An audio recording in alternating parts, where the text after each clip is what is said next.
Está de más, en este video, hablar de las causas que ocasionaron la actual crisis venezolana. Pues todos sabemos que si el sector productivo de un país lo expropia un gobierno, la productividad colapsará, se estancará. Pues un gobierno solo es un órgano administrativo no productivo, y es el trabajo y la producción de los ciudadanos lo que significa la riqueza de una nación. Adam Smith nos dice que los bienes siempre cambian de valor. Lo que puedas adquirir con el valor de tu dinero no siempre será lo mismo, pues el valor del dinero cambia constantemente. Incluso el oro y la plata no podrían ser bases sólidas para darle valor estable al dinero. Podemos mencionar el ejemplo clásico de cuando se descubrieron ricas minas de metales preciosos en América por el Imperio Español principalmente, y que ocasionó que el oro y la plata disminuyeran de valor a casi tan solo una tercera parte de lo que antes valían. Adam Smith nos dice entonces que un parámetro que cambia constantemente no podría ser jamás una medida exacta de todos los bienes. Ahora, entonces, ¿qué podemos decir que le da valor a las cosas? Adam Smith nos dice entonces que en toda época y en toda circunstancia en la historia de la humanidad, lo que cuesta mucho de obtener es caro, y barato lo que se adquiere con poco trabajo. Por tanto, es el trabajo la unidad universal de medida que le da valor a todos los bienes materiales, en todo momento y en todo lugar. Tras lo anterior, el poder adquisitivo de los venezolanos es tan débil que incluso les cuesta obtener los bienes de primera necesidad. Son muy caros porque son difíciles de adquirir. Y estos bienes, incluso los de primera necesidad, cuestan mucho trabajo de obtener precisamente porque no se producen.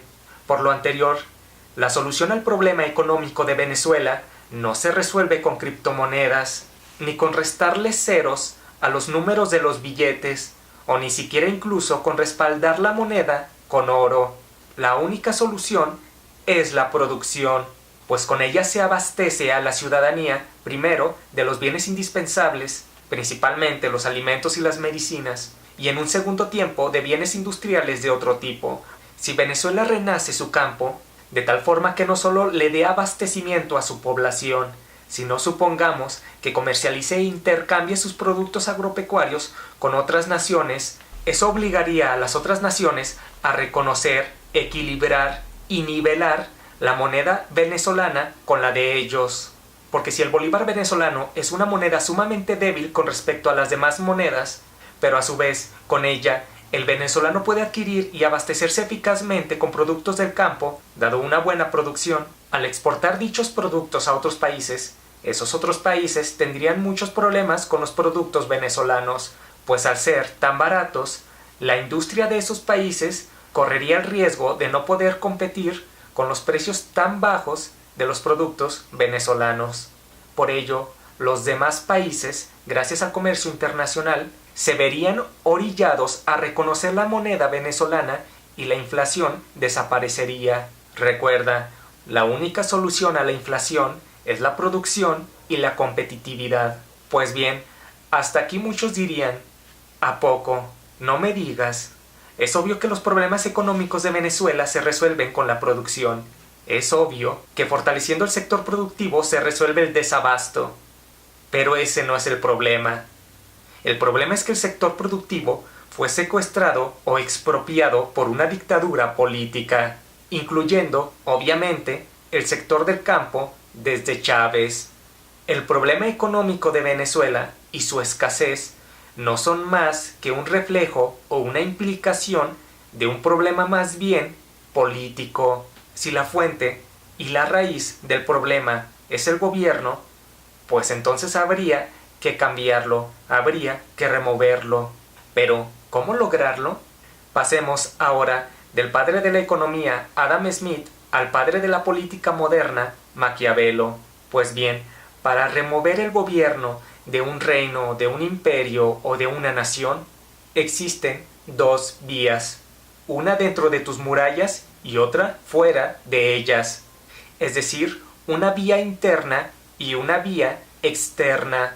Esta última es el intervencionismo o la invasión de una potencia extranjera, como Estados Unidos en Irak, por ejemplo. Pero la otra vía, la vía interna, sería la creación de una oposición política fuerte y notoria.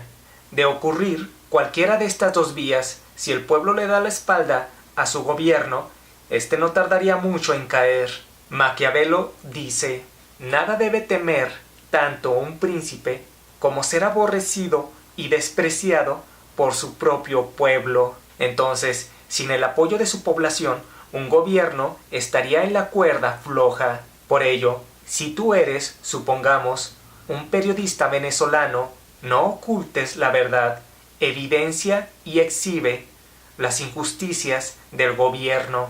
De igual forma, si tú eres un soldado o un policía de Venezuela, no reprimas protestas en contra del gobierno o no encarceles a manifestantes u opositores. Recuerda el caso histórico del zarismo en Rusia. A principios del siglo XX, el zar Nicolás II ordenó al ejército que reprimiera y disparara al pueblo ruso que se manifestaba contra el gobierno. El ejército se negó y le dio la espalda al zar. Cuando éste se percató que no tenía respaldo de los soldados, el terror que sintió le hizo abdicar y renunciar al poder de manera inmediata. Cuando el pueblo se opone a un gobierno, a este solo le queda la fuerza militar. Pero si esta fuerza también le da la espalda, ese gobierno ya no tendría bases para sostenerse, ya no tendría nada. Y es así que si tú apoyas al gobierno sabiendo que es la causa del problema, entonces obviamente tú serías cómplice y parte del problema. Ahora, hagámonos una pregunta. ¿Cómo evitar que este tipo de problemas vuelvan a surgir una vez que se resuelvan? Simple. Tienes que crear un sistema de organización política que no le brinde privilegios absolutamente a nadie. Un sistema donde nadie pueda adueñarse de ningún sector productivo. Un sistema meramente administrativo manejado por los ciudadanos y que no acalle ni elimine las decisiones ciudadanas por supuestos representantes que terminan más bien por saciar sus propios intereses personales. Y es que, aunque una persona sea noble, si la colocas en un lugar privilegiado, donde esté tentado a satisfacer sus deseos personales, es muy probable que lo haga. Por ello, los sistemas representativos tienden a la corrupción. Cabe mencionar que la verdadera democracia es aquella en la que los ciudadanos deciden las cuestiones fundamentales de su sociedad, sin representantes ni mandatarios. Y muchos critican la democracia argumentando que no es bueno dejar decisiones importantes en manos de los ciudadanos, ya que son ignorantes. Por cierto, quienes hacen estas críticas suelen considerar al pueblo como ignorante, a excepción de ellos mismos, claro está. En fin, si alguien critica la democracia directa de esta forma, habría que decirle que no importa si él es la persona más inteligente del mundo.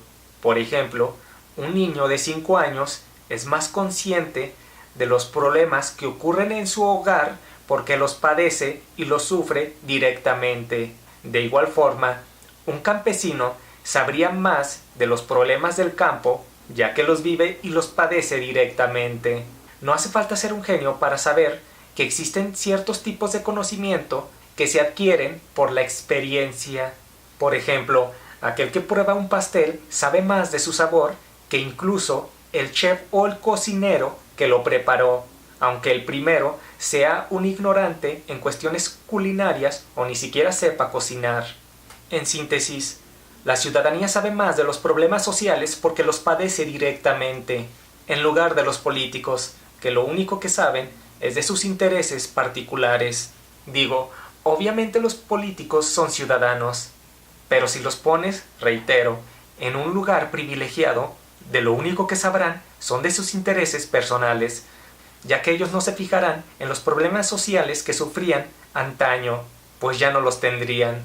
En fin, una democracia directa puede lograrse usando la tecnología actual.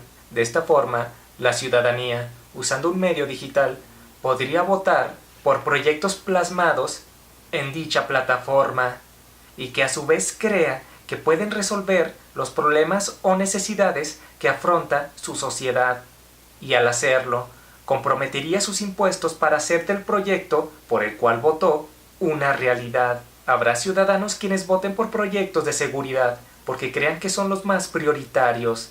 Habrá otros que crean que es mejor votar por proyectos de educación, otros de salud u otros de infraestructura, etc.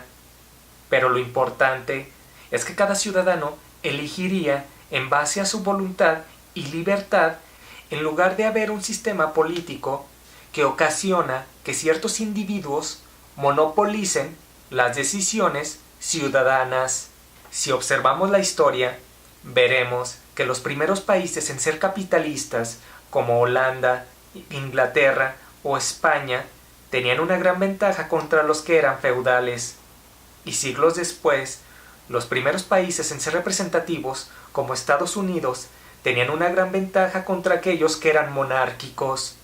Pues bien, siglos después de esos acontecimientos, los primeros países que usen un sistema tecnológico para organizarse políticamente tendrán una gran ventaja sobre esos países con política representativa. Al final, los ciudadanos tendrán que aprender, por las buenas o por las malas, como lamentablemente los venezolanos, de que los problemas sociales tendrán que ser resueltos por ellos y que colocar a individuos en lugares privilegiados con la esperanza de que ellos resuelvan los problemas solo complicaría las cosas.